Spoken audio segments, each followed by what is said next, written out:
Assalamualaikum sobat. Berjumpa lagi bersama gua di channel Sobat Bongkar, yaitu channel yang membahas mengenai cara mempermudah supaya hidup kalian tidak absurd.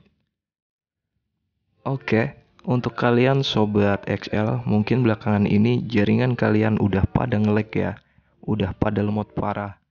Jaringan pengen ngajak ribut saking lemotnya mau banting HP kalian. Hahaha. Nah, kali ini Sobat Bongkar kembali update buat kalian sob ya, yang pastinya bakalan membuat jaringan kalian kembali normal, stabil dan tidak ngadet-ngadet lagi sob. Nah, biar enggak panjang lebar untuk kalian yang baru mampir ke channel Sobat Bongkar, ya tidak ada ruginya sob untuk subrek dan komen channel ini supaya kalian dapat video terupdate dari channel ini. Dan akhirnya kita bisa saling berteman. Oke, langsung aja untuk kalian Sobat XL ya.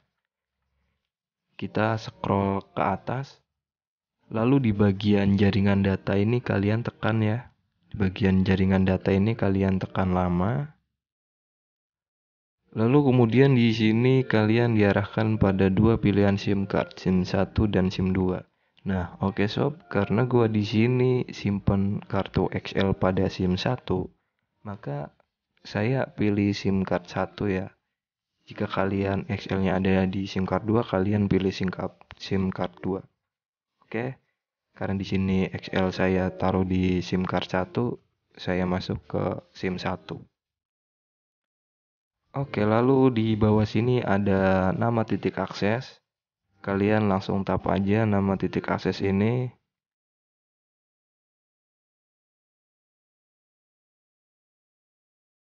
Oke. Lalu setelah kita masuk ini, nah ini dia APN yang ingin saya infokan ke kalian ya.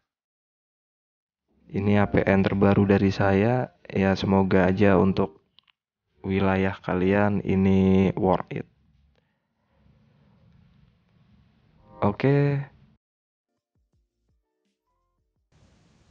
Oke, langsung aja masuk ke settingan. Di bagian nama ini kalian bisa ketik seperti ini ya. Speed one. Di bagian nama ini kalian bisa ketik speed one. Dan di bagian APN kalian bisa ketik lagi smart one. Ini kalian harus disamakan ya di bagian APN ini.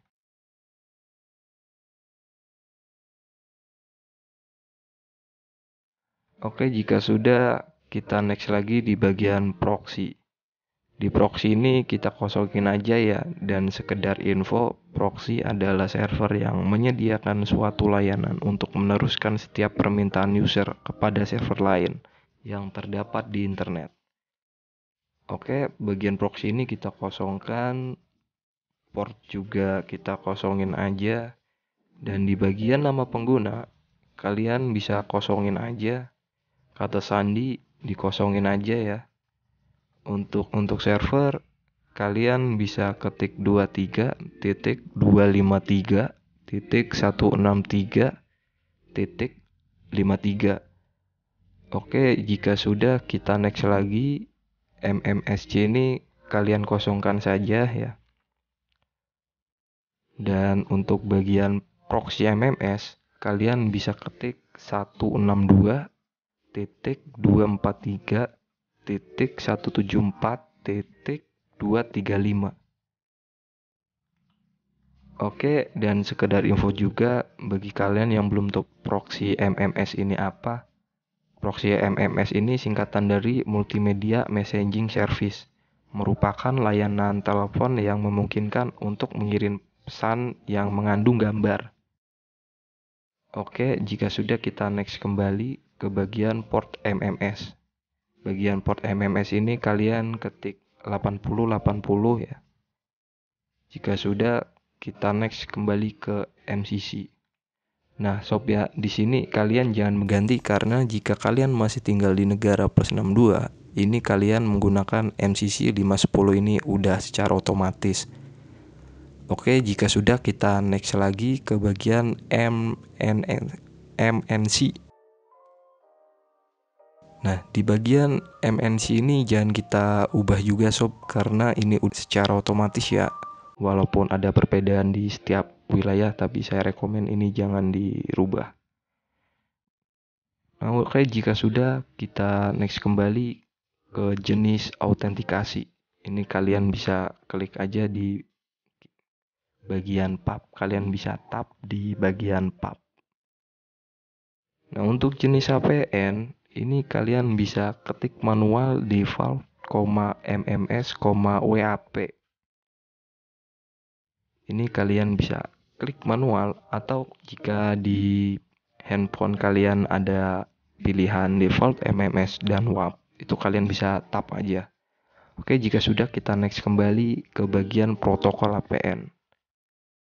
Nah, di bagian protokol VPN ini kalian bisa pilih IP versi 4. Di bagian VPN ini kalian bisa tap IP versi 4. Oke, jika sudah, kita next kembali ke protokol roaming. Protokol roaming VPN ini kalian bisa tap di IP versi 4 juga. Oke, jika sudah, kita next kembali ya. Jika protokol roaming VPN ini sudah, kita tap di bagian IP versi 4 ini. Oke, ini VPN sudah selesai. Tinggal kita checklist aja bagian pojok kanan atas. Oke. Dan di sini saya mau mengetes speed dari VPN yang telah kita buat ini ya. Oke, kita coba saja. Dan kita langsung masuk ke tes speednya.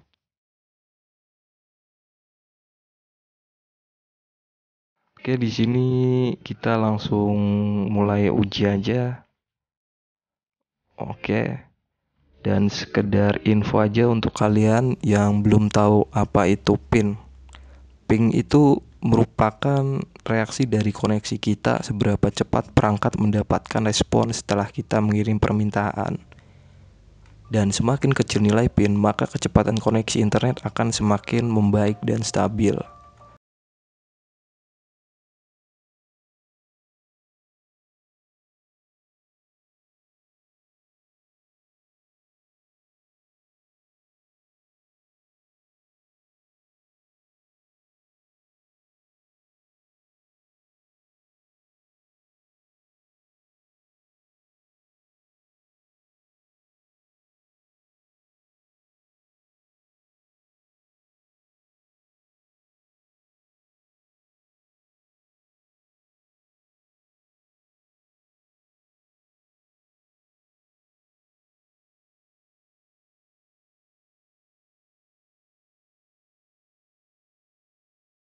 Ini yang bisa saya berikan, semoga di tempat daerah kalian ini worth it ya, sesuai dengan di daerah saya juga.